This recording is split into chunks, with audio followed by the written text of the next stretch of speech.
Hello everyone, welcome back to my YouTube channel Chanu's mom. Last వీడియోలో నేను యానివర్సరీకి సంబంధించిన ప్రిపరేషన్స్ని మీతో షేర్ చేసుకున్నాను.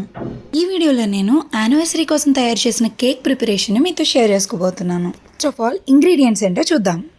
Baking soda, baking powder, maida, sugar, rava, cocoa powder and finally coffee. ఎక్కువగా ఇంట్లో ఇదే కేక్ని నేను ప్రిపేర్ చేస్తూ ఉంటాను. All the time flavours change చేస్తాను. ఫస్ట్ నేను ఇక్కడ 1 కప్పు రవ్వను తీసుకొని మిక్సీ జార్లో వేసుకొని ఫైన్గా గ్రైండ్ చేసుకుంటున్నాను. లైక్ ఇలా అన్నమాట. ఇలా గ్రైండ్ చేసుకుంటే సరిపోతుంది. రవ్వలా కాకుండా కొంచెం గ్రైండ్ చేసుకుంటే అది కోర్స్గా అవుతుంది కదా, సో దట్ మీకు బేక్ చేసేటప్పుడు కేక్ కొంచెం స్మూత్గా వస్తుంది. అండ్ దెన్ నేను ఒక 1/2 కప్ షుగర్ని తీసుకుంటున్నాను. 1 కప్ రవ్వ కోసం 1/2 కప్ షుగర్ కరెక్ట్గా సరిపోతుంది. మీకు స్వీట్నెస్ ఎక్కువ కావాలంటే ఇంకొక టేబుల్ స్పూన్ షుగర్ యాడ్ చేసుకోవచ్చు. ఆ షుగర్ని నేను ఫైన్ షుగర్ పౌడర్గా మిక్సీ పట్టేసుకున్నాను. ఈ షుగర్ పౌడర్ని నేను ముందుగా రెడీ చేసి పెట్టుకున్న రవ్వలో యాడ్ చేస్తున్నాను.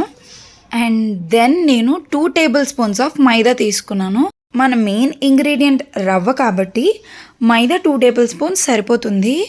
ఐ ప్రిఫర్ రవ్వ ఇన్స్టెడ్ ఆఫ్ మైదా అనమాట. మైదా కంటే రవ్వ బెటర్ అని నేను ఫీల్ అవుతుంటాను అండ్ హెల్దీ కూడా. అండ్ దెన్ 1/2 కప్ పెరుగు యాడ్ చేస్తున్నాను దాంట్లోనే. అలాగే 1/2 కప్ మిల్క్ కూడా అదే మిక్స్చర్లో యాడ్ చేసి ఉండలు కట్టకుండా జాగ్రత్తగా మిక్స్ చేసుకుంటున్నాను. అండ్ దెన్ నేను 1/4 కప్పు రిఫైన్డ్ ఆయిల్ని యాడ్ చేస్తున్నాను. ఆయిల్కి బదులుగా మీరు గీని కూడా యాడ్ చేసుకోవచ్చు. తర్వాత కాఫీ పౌడర్ని 2 టేబుల్ స్పూన్స్ ఆఫ్ వాటర్లో మిక్స్ చేసి ఇలా లిక్విడ్ ప్రిపేర్ చేసుకుని దాన్ని క్వాంటిటీకి తగ్గట్టు టేస్ట్కి తగ్గట్టు నేను ఈ మిక్స్చర్లో యాడ్ చేశాను. ఇలా చాక్లెట్ ఫ్లేవర్డ్ కేక్ని ప్రిపేర్ చేసేటప్పుడు కాఫీ మిక్స్చర్ని యాడ్ చేయడం వల్ల చాక్లెట్ ఫ్లేవర్ అనేది బాగా ఎన్హాన్స్ అవుతుందన్నమాట. అండ్ దెన్ తర్వాత నేను బేకింగ్ పౌడర్ని 1/2 టేబుల్ స్పూన్ దీంట్లో యాడ్ చేసుకుంటున్నాను. బేకింగ్ పౌడర్ని 1/2 టేబుల్ స్పూన్ నేను సూవ్ చేసి యాడ్ చేసుకుంటున్నాను. అండ్ దెన్ నేను బేకింగ్ సోడాని కూడా 1/2 టేబుల్ స్పూన్ ఈ మిక్స్చర్లో నేను డైరెక్ట్గా యాడ్ చేసేసుకుంటున్నాను. ఈ 2 ఇంగ్రీడియంట్స్ యాడ్ చేసిన తర్వాత నేను 3 టేబుల్ స్పూన్స్ ఆఫ్ కోకో పౌడర్ని కూడా యాడ్ చేశాను. ఆ వీడియో నేను మిస్ చేశాను, సో మీరు గుర్తుపెట్టుకోండి please. Sorry for that. And cocoa powder add చేసిన తర్వాత కట్ అండ్ ఫోల్డ్ మెథడ్లో నేను జాగ్రత్తగా ఈ మిక్స్చర్ని కలిపేసుకున్నాను. ఇలా రిబ్బన్ కన్సిస్టెన్సీ వస్తే కేక్ బ్యాటర్ రెడీ అయిపోయినట్టే. తర్వాత నేను ఫ్లాట్గా ఉండే ఒక గిన్నె తీసుకున్నాను కేక్ బేక్ చేయడానికని. దానికి నేను ఆయిల్ రాసి మైదా చల్లి ఇలా మైదాని స్ప్రెడ్ చేసుకుంటున్నాను. బేకింగ్ పేపర్ లేని వాళ్ళు అలా చేస్తే సరిపోతుంది. If you have baking paper at home, మీరు సేమ్ షేప్లో బేకింగ్ పేపర్ని కట్ చేసుకొని దాన్ని కింద పెట్టేసుకుంటే కేక్ చాలా ఈజీగా డిమోల్డ్ అవుతుందన్నమాట. బేకింగ్ పేపర్ని కూడా నేను కట్ చేసి మీకు తెలియాలని చెప్పి ఇట్లా పెట్టేశాను. దెన్ నేను ముందుగా ప్రిపేర్ చేసి పెట్టుకున్న బ్యాటర్ని ఈ మౌల్డ్లోకి వేసేసుకుంటున్నాను. మీ దగ్గర కేక్ బేకింగ్ మౌల్డ్స్ ఉంటే అవి తీసుకోండి. ఒకవేళ లేని వారు ఎవరైనా ఉంటే ఇట్లా ఏదైనా ఫ్లాట్గా ఉండే గిన్నెని తీసుకొని బేక్ చేసుకోవచ్చు. బ్యాటర్ అంతా వేసేసుకున్న తర్వాత 3-4 టైమ్స్ ఇలా డ్యాబ్ చేస్తున్నాను, సో దట్ ఎయిర్ బబుల్స్ ఏమన్నా ఉంటే పోతాయని చెప్పి. నేనైతే కేక్ బేక్ చేయడానికి చాలా థిక్గా ఉండే ఒక పాత్రను తీసుకొని దాంట్లో స్టాండ్ పెట్టేసుకున్నాను. మీరు కావాలంటే కుక్కర్ని కూడా తీసుకోవచ్చు. పాత్ర కింద నేను సాల్ట్ కానీ అండ్ శాండ్ కానీ ఏమీ యాడ్ చేయలేదు, డైరెక్ట్గా పెట్టేసుకున్నాను. కుక్ అవ్వడానికి 30 to 45 మినిట్స్ పడుతుంది. ఫస్ట్ టైర్ కేక్ నేను పొయ్యి మీద బేకింగ్ పెట్టిన వెంటనే నేను సెకండ్ టైర్ ప్రిపేర్ చేయడానికి రెడీ అయిపోయాను. ఈ సెకండ్ లేయర్ కేక్లో నేను చాక్లెట్ ఫ్లేవర్ని స్కిప్ చేస్తున్నాను. నేను వెనిలా ఫ్లేవర్ కేక్ని తయారు చేద్దామని డిసైడ్ అయ్యాను.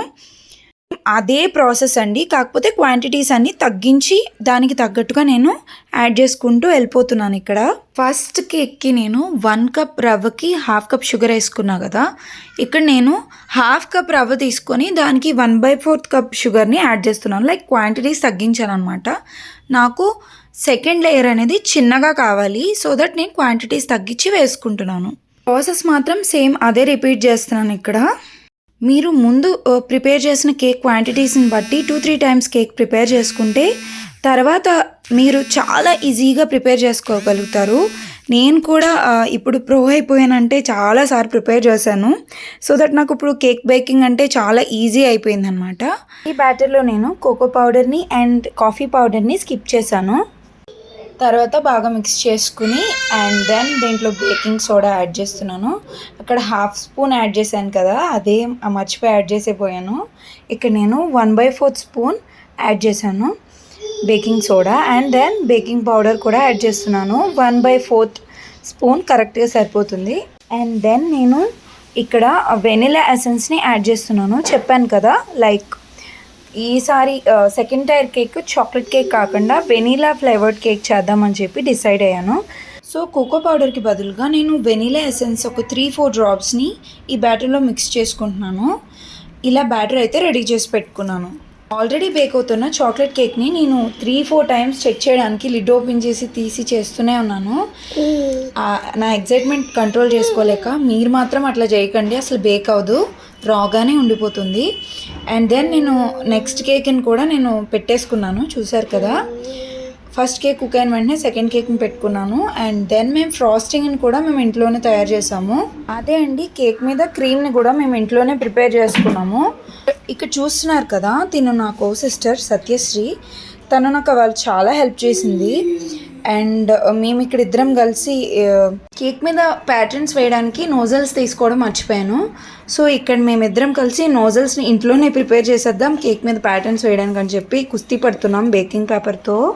బట్ అస్సలు వర్కౌట్ కాలేదు. బేకింగ్ పేపర్ మీద టేప్ వేస్తుంటే స్లిప్ అయిపోతుంది, అస్సలు స్టిక్ అవ్వలేదు. ఇక్కడ చూడండి, నేను కేక్ని అన్మోల్డ్ చేశాను, ఫస్ట్ లేయర్ కేక్ని. అది ఎంత సాటిస్ఫైయింగ్ అంటే ఇట్లా చేయగానే అట్లా అన్మోల్డ్ అయిపోయింది ఈజీగా. అంత కష్టపడి ప్రిపేర్ చేసినందుకు అది అంత ఈజీగా అన్మోల్డ్ అవడం నాకు చాలా హ్యాపీగా అనిపించింది and very satisfying to see. Then నేను ఈ కేక్ని 2 లేయర్స్గా కట్ చేద్దామని చెప్పి అనుకున్నాను. I'm using a thread to do that. నేను థ్రెడ్ యూజ్ చేసి దీన్ని కట్ చేద్దామని ట్రై చేస్తున్నాను. ఇక్కడ ఇది మీకు ఫుల్ సాటిస్ఫాక్షన్ ఇస్తుంది. చూడండి, అది టూ మచ్ వర్కౌట్ అయింది. ఏదో ట్రై చేద్దామని చేసాం కానీ బాగా వర్కౌట్ అయింది. చూడండి, థ్రెడ్ని తీసి నాట్ వేసి జస్ట్ ఆ నాట్ని ఇట్లా పట్టుకొని లాగే అంతే. అస్సలు సీమ్లెస్గా వితౌట్ ఎనీ బ్రేకేజ్ భలే కట్ అయిందండి 2 లేయర్స్. ఇది మీకు టిప్గా తీసుకోవచ్చు, ఖచ్చితంగా వర్కౌట్ అయింది. అండ్ నేను మధ్యలో ఫ్రాస్టింగ్ అది నాకు సరిపోదు అనిపించి నేను షుగర్ సిరప్ని వేసేసి ఒక లేయర్ మీద ఇంకో లేయర్ని పెట్టేశాను. నా second tyre cake vanilla cake ఇది. దీన్ని కూడా నేను అన్మోల్డ్ చేస్తున్నాను. చూడండి, ఇది ఎలా అన్మోల్డ్ అవుతుందో చూద్దాం. అండ్ దిస్ ఈజ్ ఆల్సో ఆసమ్గా అయింది అన్మోల్డ్. అసలు స్ట్రగుల్ లేకుండా, బ్రేకేజ్ లేకుండా నెక్స్ట్ లెవెల్ అనమాట. చాలా హ్యాపీగా అనిపించింది. దీనైతే నేను హార్ట్ షేప్లో కట్ చేయడానికి ట్రై చేస్తున్నాను. అండ్ అది స్పంజ్ చూడండి ఎంత బాగా వచ్చిందో అది. దెన్ నేను హార్ట్ షేప్లో కట్ చేస్తున్నాను. యాక్చువల్లీ నా దగ్గర హార్ట్ షేప్ మోల్డ్ ఉంది, కాకపోతే అది చాలా పెద్దగా ఉండే అనమాట. సో నేను రౌండ్ షేప్లోనే నేను కేక్ ప్రిపేర్ చేసుకొని హార్ట్ షేప్లో కట్ చేసుకున్నాను. నేను ప్రిపేర్ చేసుకున్న ఫ్రాస్టింగ్ క్రీమ్ని దాంట్లో కొంచెం ఫుడ్ కలర్ యాడ్ చేసి, అంత మంచిది కాదు, నాకైతే కలర్ కావాలనిపించి యాడ్ చేశాను. స్కిప్ చేయండి, చిన్నపిల్లలకు పెట్టేలా ఉంటే బెటర్ అది. నేనైతే ఫుడ్ కలర్ యాడ్ చేసి, ఎంత యాడ్ చేసినా రెడ్ కలర్ అయితే అస్సలు రాలేదు నాకు. అది మేబీ లిక్విడ్ ఫుడ్ కలర్ కాకపోవడం వల్ల అనుకుంటా. చాక్లెట్ కేక్ అయితే మాత్రం నేను ఎటువంటి ఫుడ్ కలర్ యాడ్ చేయకుండా డైరెక్ట్గా నేను ఫ్రాస్టింగ్ని కేక్ మీద అప్లై చేసేసుకుంటున్నాను, ఒక సింగిల్ లేయర్ లాగా. క్రీమ్ అప్లై చేయడానికి మా చాణక్య పిక్చర్ కార్డ్ని యూజ్ చేసేసాను ఇక్కడ నేను. అండ్ దెన్ మేము కుస్తీ పట్టి నోజల్స్ని ఇంట్లోనే ప్రిపేర్ చేసాము, కవర్ యూజ్ చేసాను చెప్పా కదా, దాన్ని యూజ్ చేసి నేను ఇలా కేక్ చుట్టూ ఇలా ప్యాటర్న్స్ని వేసుకుంటున్నాను.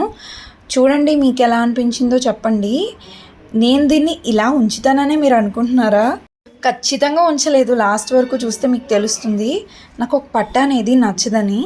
అండ్ దెన్ ముందుగా ప్రిపేర్ చేసుకున్న హార్ట్ షేప్ కేక్ని ఇట్లా వీడియోలో చూపించినట్టుగా పెట్టడానికి ట్రై చేస్తున్నాను. అది నేను నించోనని మారం చేసింది చాలాసేపు. తర్వాత నేను 2 పుల్లలు తీసుకొని, నువ్వు నించోకపోతే నేను గుచ్చేస్తానని చెప్పి గుచ్చి పాడేశాను. ఫైనల్లీ నేను కేక్ని నించోబెట్టేశాను. నాకు కావాల్సినట్టుగా నేను దాన్ని సెట్ చేశాను. అండ్ దెన్ కేక్ మీద ఫ్రోస్టింగ్ ఇంకా యాడ్ చేస్తున్నాను, క్రీమ్ని యాడ్ చేసి దాన్ని జాగ్రత్తగా అప్లై చేసుకుంటున్నాను. ఇలా ప్రిపేర్ చేసేటప్పుడు నాకు అర్థమైంది ఈ కార్డ్ని చానుకు మళ్ళీ ఇవ్వద్దు అని చెప్పి, ఎందుకంటే మేము క్రీమ్ని బటర్తో ప్రిపేర్ చేసామన్నమాట. సో చానుకి అలర్జీ ఉండడం వల్ల నేను ఆ కార్డ్ని మళ్ళీ చానుకి యూజ్ చేయకూడదు, దాన్ని పాడేయాలని చెప్పేసి అనుకున్నాను అనమాట. అప్పుడు అనవసరంగా యూజ్ చేశాను అనిపించింది. కేక్ మీద క్రీమ్ని ఈవెన్గా అప్లై చేయడానికి చాలా అంటే చాలా కుస్తీలు పడ్డాను. నేనేం పెద్ద ప్రొఫెషనల్ కాదు కదా అది ఈవెన్గా వచ్చేయడానికి. అది ఎలా ఉండేది అలాగే వచ్చింది. ఇంకా నేనే వదిలేసి ఓకేలే ఇంక చాలే అని చెప్పి దాన్ని డెకరేట్ చేయడం స్టార్ట్ చేశాను. And I have a request for you guys, please watch till the end and don't skip the వీడియోని అస్సలు స్కిప్ చేయకుండా చూడటానికి ట్రై చేయండి. That will help me to grow. And then cake మీద నేను ఇలా డాట్స్ అది పెట్టి నేను తయారు చేసుకున్న పైపింగ్ బ్యాగ్ యూజ్ చేసి ఇట్లా నాకు నచ్చిన షేప్స్లో చేశాను. చూడండి, హార్ట్కి అండ్ కింద కేక్కి మధ్యలో నేను లయన్ గీసానా, అదైతే నాకు అస్సలు నచ్చలేదు. ప్లీజ్ దాన్ని స్కిప్ చేయండి, దాన్ని అసలు చూడకండి మీకు పాసిబుల్ అయితే. లైన్ని క్లీనప్ చేసి మళ్ళీ చేద్దామంటే నాకు అసలు టైం లేకుండే, సో దట్ నేను దాన్ని అట్లానే ఉంచేసాను. అండ్ దెన్ చూసారా, నేను కింద ప్యాటర్న్స్ని అలా ఉంచను, నాకు మనసు ఒప్పదని చెప్పానా, దాన్ని కూడా మళ్ళీ ప్లెయిన్గా నేను దాన్ని లేయరింగ్ చేసేసాను. తర్వాత దాని మీద జమ్స్ని కూడా పెట్టేసుకుంటున్నాను డెకరేషన్ కోసం. నేను కేక్ని అయితే ఇట్లా ప్రిపేర్ చేశాను. తర్వాత నేమ్స్ రాద్దామని చెప్పి ముందుగా గీసుకొని ఒక స్టిక్ తీసుకొని గీసుకొని దాని మీద నేను ఇట్లాగా పైపింగ్ బ్యాగ్తో నేమ్స్ని రాశాను. P is for Pavan and S is for Sailakshmi. 2 లెటర్స్కి మధ్యలో గ్యాప్ వచ్చిందని చెప్పి దాని మధ్యలో నేను చిన్నగా హార్ట్ షేప్ని కూడా డ్రా చేశాను. అండ్ నాకైతే ఫైనల్ లుక్ చాలా నచ్చింది. మీకు ఎలా అనిపించిందో కామెంట్ చేయండి. You guys like my videos, and if you feel worth watching my videos, please subscribe to my channel and share with your family and friends, and don't forget to like. Thank you for watching.